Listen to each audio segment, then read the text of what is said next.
Assalamualaikum warahmatullahi wabarakatuh. Selamat datang di channel Gudang Edukasi, gudangnya ilmu teman-teman ya.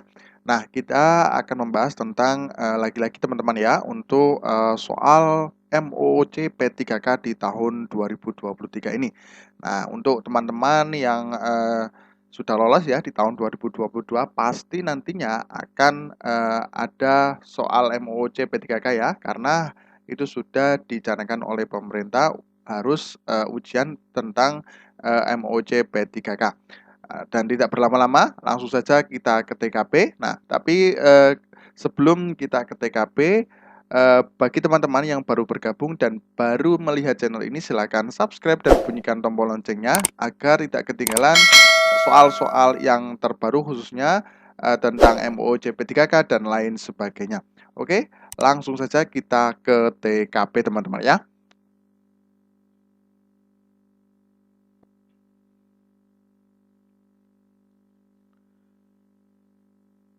Sebuah perangkat lunak yang dirancang untuk mengontrol perangkat secara diam-diam bisa mencuri informasi pribadi milik kita atau uang dari pemilik perangkat adalah fungsi dari A. Malware, B. Spyware, C. Ransomware, D. Worms.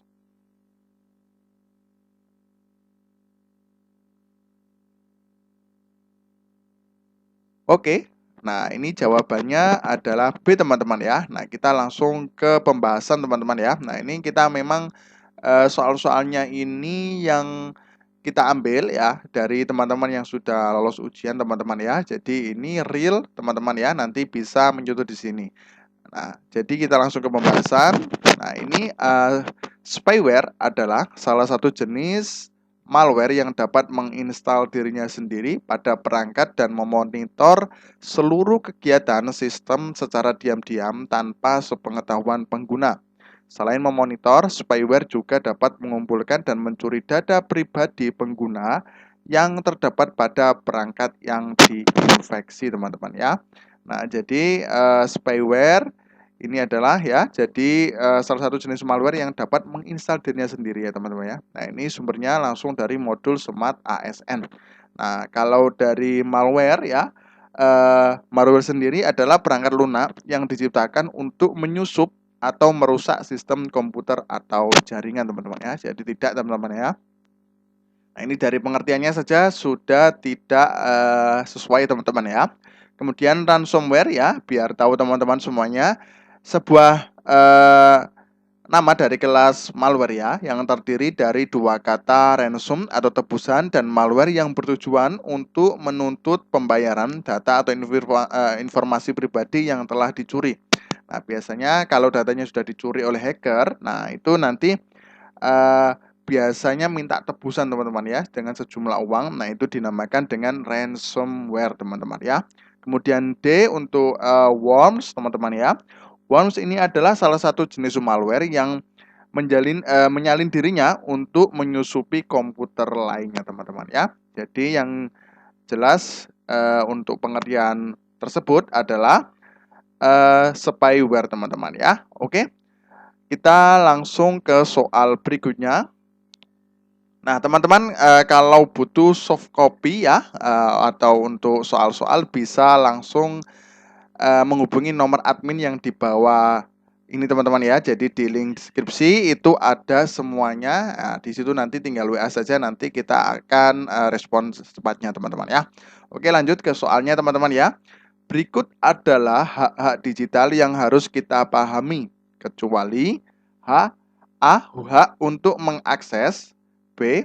Hak untuk merasa aman, C. Hak untuk mengatur perangkat, D. Hak untuk berekspresi. Nah, kira-kira teman-teman apa jawabannya? Kita kasih waktu 5 detik teman-teman ya untuk berpikir.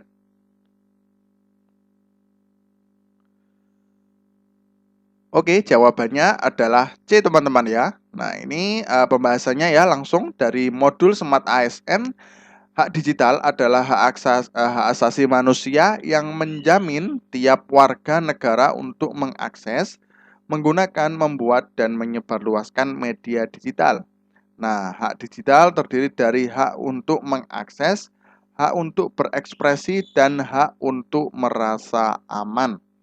Nah, jadi teman-teman ya, seperti itu. Nah, coba kita lihat di sini teman-teman ya. Nah, ini untuk penjelasannya. Nah, berikut adalah hak digital ya yang harus kita pahami. Nah, ini kecuali teman-teman ya. Coba kita lihat di sini hak untuk mengakses apakah ada di pembahasan hak untuk mengakses. Nah, ini ada teman-teman ya.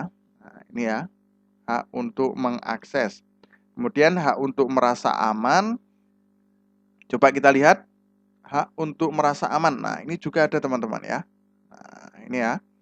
Kemudian lagi hak untuk berekspresi.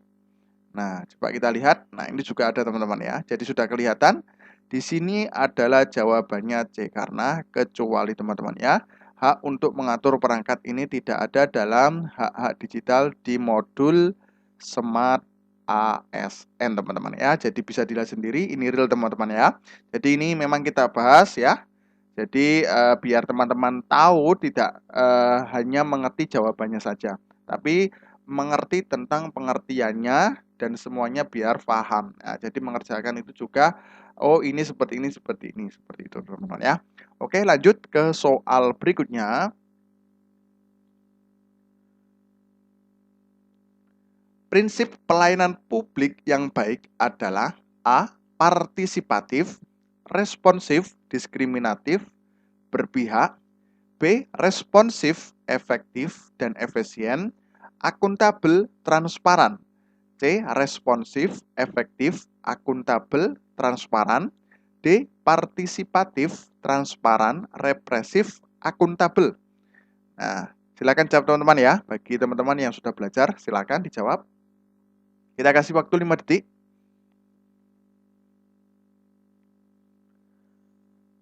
Oke, jawabannya apa teman-teman? Jawabannya adalah B teman-teman ya. Nah, ini adalah responsif, efektif, dan efisien, akuntabel, transparan. Nah, kita lihat langsung di pembahasan teman-teman ya. Nah, ini sumbernya langsung dari modul nilai-nilai dasar P3K bab berorientasi pelayanan teman-teman ya.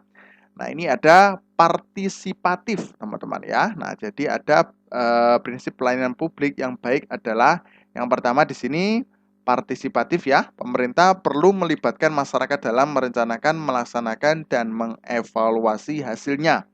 Nah, ini teman-teman ya.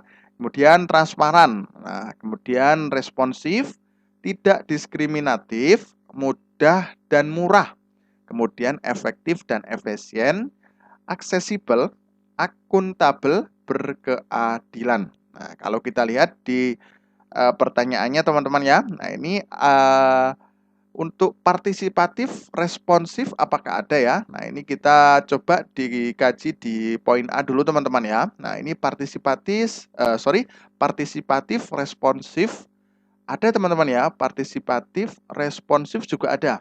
Nah, ini ya. Oke, kemudian diskriminatif apakah ada?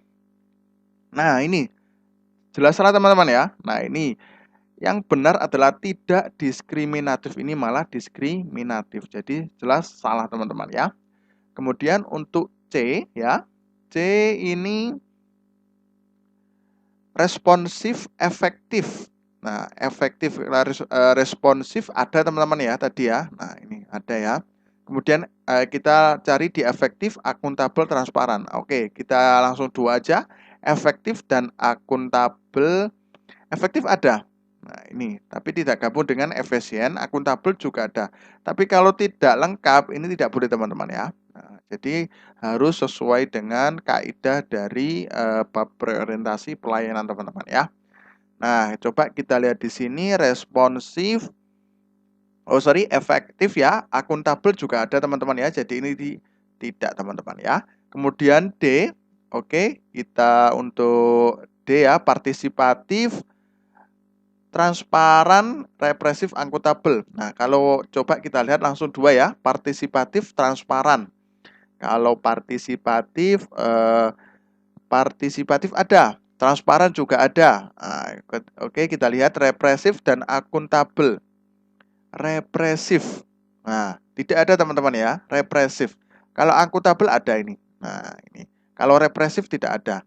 Jadi sudah jelas ya teman-teman ya, jawabannya adalah B. Coba kita lihat, responsif, efektif, dan efisien. Coba kita lihat di sini, responsif, oke, efektif dan efisien juga ada. Nah, kemudian akuntabel dan transparan, sorry. Akuntabel dan transparan. Nah, ini oke ya. Jadi sudah kelihatan. Nah, ini dua ini ada berarti sudah benar ya. Sesuai dengan modul nilai-nilai dasar P3K bab berorientasi pelayanan teman-teman ya. Jadi jawabannya adalah B teman-teman ya. Oke, lanjut ke soal berikutnya.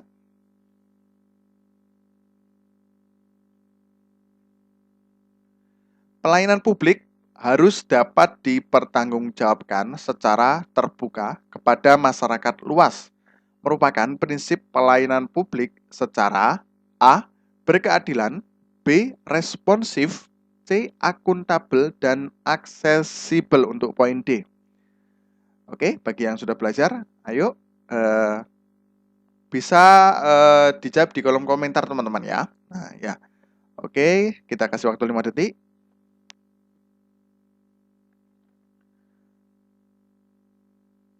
Oke, jawabannya adalah C teman-teman ya. Nah, kita lihat di pembahasan. Nah, ini sumbernya sama ya. Modul nilai-nilai dasar P3K bab berorientasi pelayanan teman-teman ya.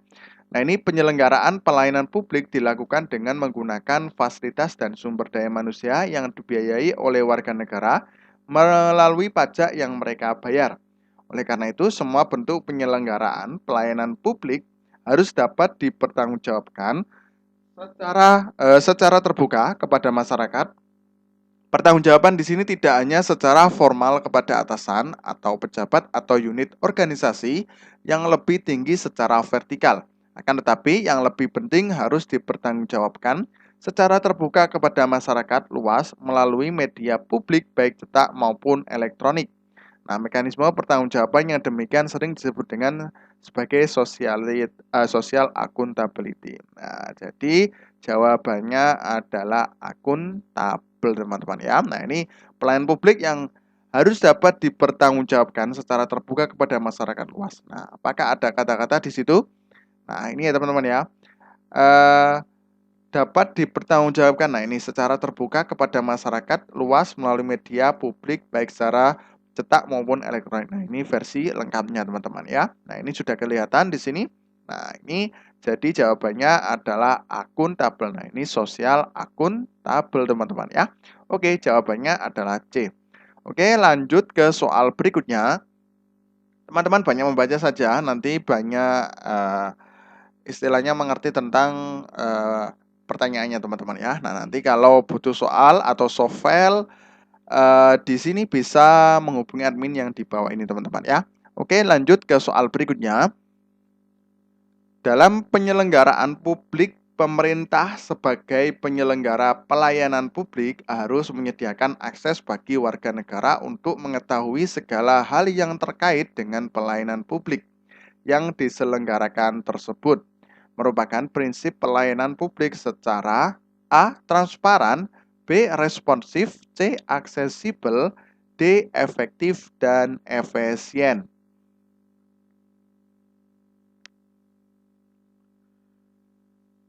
Oke, jawabannya apa teman-teman ya? Jawabannya A teman-teman ya, transparan. Nah, ini langsung kita ke soal, ke pembahasan teman-teman ya. Nah, ini transparan ya, kita ambil langsung dari modul nilai dasar P3K bab berorientasi pelayanan. Nah, dalam penyelenggaraan pelayanan publik, pemerintah sebagai penyelenggara pelayanan publik harus menyediakan akses bagi warga negara untuk mengetahui segala hal yang terkait dengan pelayanan publik yang diselenggarakan tersebut. Seperti persyaratan, prosedur, biaya, dan sejenisnya, masyarakat juga harus diberi akses yang sebesar-besarnya untuk mempertanyakan dan menyampaikan pengaduan apabila mereka merasa tidak puas dengan pelayanan publik yang diselenggarakan oleh pemerintah, teman-teman ya. Nah, coba kita kaji di pertanyaan teman-teman ya. Jadi biar sama ya untuk jawaban dan pertanyaannya teman-teman ya. Nah, ini dalam penyelenggaraan publik, pemerintah sebagai penyelenggara pelayanan publik harus menyediakan akses. Nah, ini poinnya teman-teman ya. Menyediakan akses bagi warga negara untuk mengetahui segala hal yang terkait dengan pelayanan publik yang diselenggarakan tersebut. Nah, ini kita lihat di sini teman-teman ya. Nah, ini pemerintah sebagai penyelenggara pelayanan publik harus menyediakan akses bagi warga negara untuk mengetahui segala hal yang terkait dengan pelayanan publik yang diselenggarakan tersebut. Nah, ini contohnya persyaratan, prosedur, biaya, dan sejenisnya. Jadi, untuk pelayanan itu biar transparan, teman-teman ya. Besarnya untuk mempertanyakan dan menyampaikan pengaduan. Nah, ini juga. Oke, teman-teman ya. Jadi sudah jelas dari pengertian transparan teman-teman ya, dari prinsip pelayanan publik. Oke, lanjut ke soal berikutnya. Undang-undang yang mengatur tentang pelayanan publik. A. Undang-Undang Nomor 43 Tahun 1999. B. Undang-Undang Nomor 2 Tahun 2002, C. Undang-Undang Nomor 20 Tahun 2003. D. Undang-Undang Nomor 25 Tahun 2009. Nah, oke. Kita kasih waktu 5 detik, teman-teman ya. Jadi ini undang-undang teman-teman ya.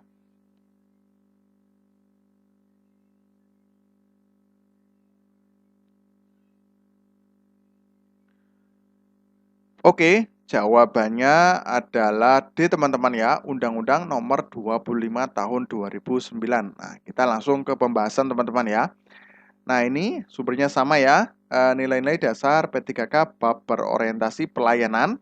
Nah, undang-undang yang mengatur tentang pelayanan publik adalah yang pertama adalah Undang-Undang Nomor 5 Tahun 2009, kemudian B, Undang-Undang Nomor 52 Tahun 2009, C, Undang-Undang Nomor 25 Tahun 2009, D, Undang-Undang Nomor 25 Tahun 2019. Nah, coba kita lihat di sini. Untuk A, tidak ada teman-teman ya. Saya kira soalnya tadi poinnya 2009, 2009, 2019. Nah, ini tidak ada ya.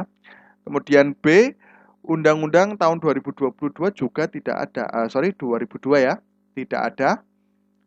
Nah, kemudian Undang-Undang 20 tahun 2003 juga tidak ada, minimal 2009 dan 2019. Nah, ini Undang-Undang Nomor 25 tahun 2009 ada teman-teman ya di poin C. Jadi sudah jelas, nanti bisa dicek teman-teman ya. Oke, lanjut ke soal berikutnya.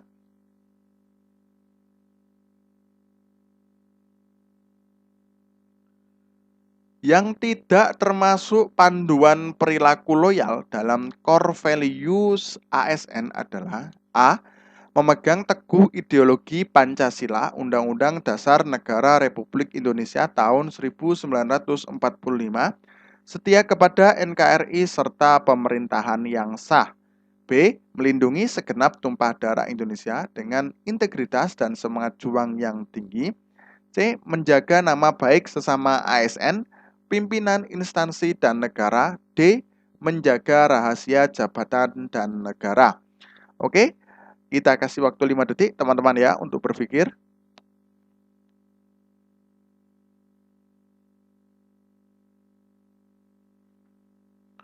Oke, jawabannya adalah B teman-teman ya. Nah, kita langsung ke pembahasan. Nah, ini bab loyal teman-teman ya. Sumbernya modul nilai-nilai dasar P3K bab loyal.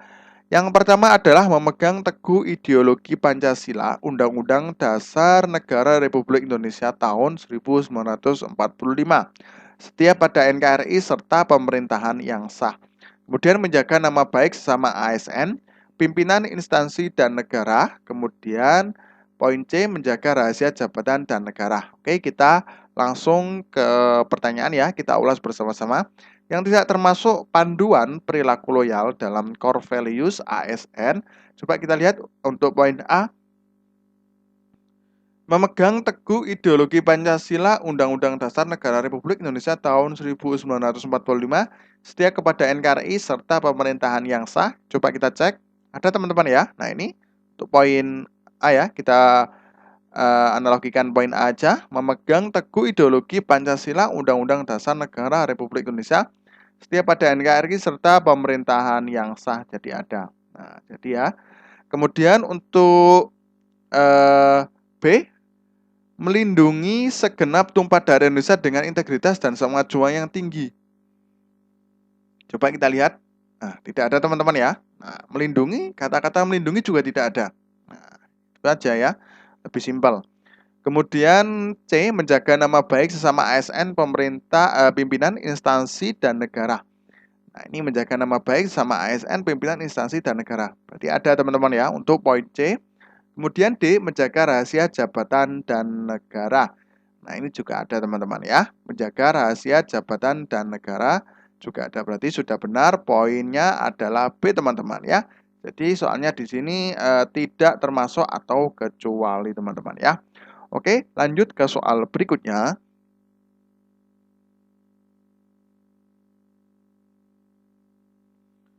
Ketika seorang pegawai memiliki sikap sesuai dengan makna loyal dan loyalitas, maka secara otomatis ia akan merasa memiliki tanggung jawab yang besar terhadap organisasinya yang ditunjukkan dengan cara A. Berhati-hati dan lambat dalam mengerjakan tugas-tugasnya, B. Mengerjakan banyak tugas dalam waktu yang bersamaan, C. Berani untuk mengembangkan berbagai inovasi demi kepentingan organisasi, D. Loyal terhadap pimpinan teman-teman ya. Oke, ini gampang sekali teman-teman ya. Coba kita kasih waktu 5 detik.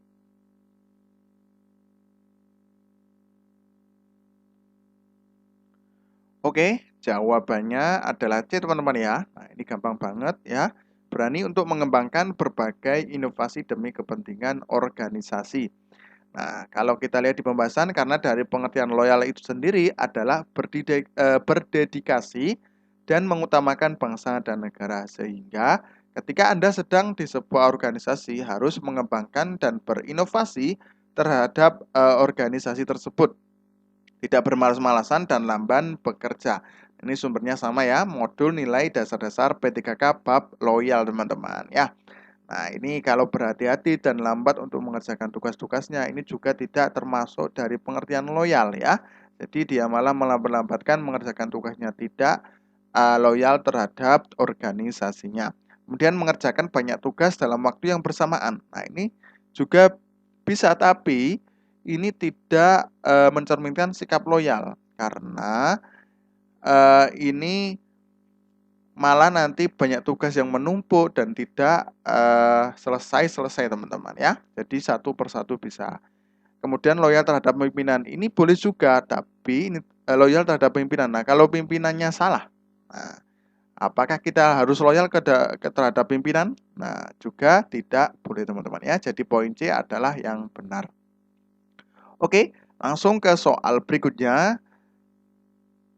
Berikut ini adalah manfaat kolaborasi dalam penyelenggaraan pemerintahan, kecuali A. Meningkatkan kinerja penyelenggaraan pemerintahan, B. Terciptanya integrasi antar kebijakan, C. Menghilangkan silo mentality, D. Meningkatkan kompetisi antar daerah.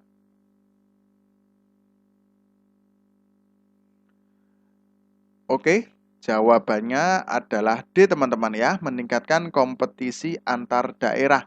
Nah, kalau kita lihat di sini teman-teman ya, untuk poin A, meningkatkan kinerja penyelenggaraan pemerintah, ini sudah benar ya. Karena meningkatkan kinerjanya, jadi tentang kolaborasi, kemudian untuk pelayanan publik, itu harus meningkatkan kinerja dari para pegawainya untuk mendapatkan pelayanan yang prima. Kemudian terciptanya integrasi antar kebijakan. Nah, ini juga bisa. Jadi koordinasi tentang kebijakan ya, antar kebijakan. Jadi biar nantinya selaras teman-teman ya. Kemudian menghilangkan silo mentality. Nah, kalau menghilangkan silo mentality ini caranya yaitu adalah membangun lingkungan kerja yang kondusif dengan kompetisi yang sehat. Nah, jadi kalau kolaborasi itu tetap tujuannya yaitu adalah tentang tetap kompetisi tapi dengan yang sehat. Jadi dengan pelayanan yang baik, pelayanan prima terhadap masyarakat teman-teman ya. Nah, kalau poin D ini lebih meningkatkan kompetisi antar daerah. Nah, ini konotasinya negatif teman-teman ya, meningkatkan kompetisi. Nah, padahal Dari prinsip kolaborasi itu tujuannya adalah agar nantinya sesama penyelenggara pemerintah ya, penyelenggara pelayanan publik itu nantinya akan terciptanya inovasi dan bersama nantinya agar pelayanan publik semakin prima teman-teman ya. Kalau poin D itu saya rasa itu tidak menjadi manfaat untuk kolaborasi teman-teman ya. Oke, lanjut ke soal berikutnya.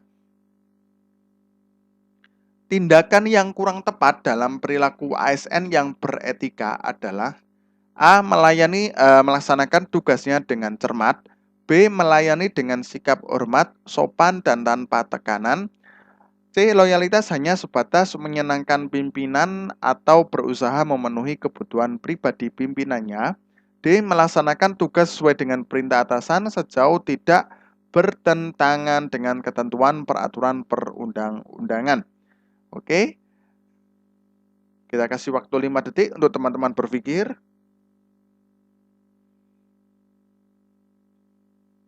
Oke, jawabannya adalah B teman-teman ya. Ini salah teman-teman ya. Nah, ini jawabannya yang benar adalah C teman-teman ya. Nah, maaf, C. Nah, ini loyalitas hanya sebatas menyenangkan pimpinan atau berusaha memenuhi kebutuhan pribadi pimpinannya teman-teman ya. Nah, jadi ini loyalitasnya kepada pimpinan saja. Nah, hanya menyenangkan pimpinan saja, tapi tidak menyenangkan pelayanan publik kepada masyarakat, kemudian tentang inovasi pelayanan publik dan lain sebagainya teman-teman ya. Nah, kalau untuk poin A, melaksanakan tugasnya dengan cermat. Nah, ini sudah tepat ya, karena sesuai dengan tugas dan fungsinya teman-teman ya. Kalau semuanya si A di bagian depan terdepan ya, nah jadi harus melaksanakan tugasnya dengan sesuai dengan tupoksinya teman-teman ya. Kemudian melayani dengan sikap hormat, sopan, dan tanpa tekanan. Nah, ini harus sesuai dengan motonya teman-teman ya. Jadi sikap hormat, kemudian sopan kepada masyarakat. Nah, itu juga bagus teman-teman ya. Itu moto dari sikap ASN untuk pelayanan publik. Nah, kemudian untuk melaksanakan tugasnya sesuai dengan perintah atasan sejauh tidak bertentangan dengan ketentuan peraturan perundang-undangan. Nah, ini jelas teman-teman ya, sudah bagus. Melaksanakan tugasnya sesuai dengan perintah atasan. Nah, sejauh tidak bertentangan. Nah, kalau seumpamanya bertentangan itu jangan dilakukan teman-teman ya, karena ini harus sesuai dengan peraturan perundang-undangan juga ya. Nah, seperti itu teman-teman ya. Jadi poin C lebih konotasinya negatif teman-teman ya. Jadi tindakan yang kurang tepat teman-teman ya. Oke. Mungkin itu saja yang dapat kami sampaikan. Mudah-mudahan bermanfaat teman-teman ya. Oke, kalau yang butuh software teman-teman ya bisa menghubungi admin yang di bawah di link deskripsi, bisa langsung menghubungi saja. Oke, terima kasih. Semoga bermanfaat ya untuk teman-teman ya yang sudah lolos di tahun 2022 khususnya P3K ya. Oke. Wassalamualaikum warahmatullahi wabarakatuh.